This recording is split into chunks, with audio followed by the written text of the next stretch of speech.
मैंने ये सब इसलिए किया कि लोग मुझसे मोहब्बत करें, मगर किसी ने भी जिंदगी में कभी भी मुझसे मोहब्बत की ही नहीं और ना ही कभी करेंगे। हाँ, देखो वो सामने मेरी मौत आ रही है।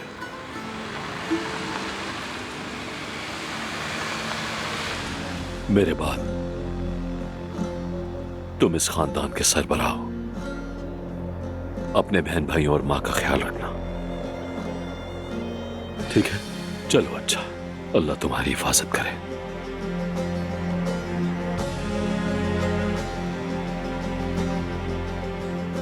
आखिरकार तुम भी मर्द बनकर सामने आ ही गए।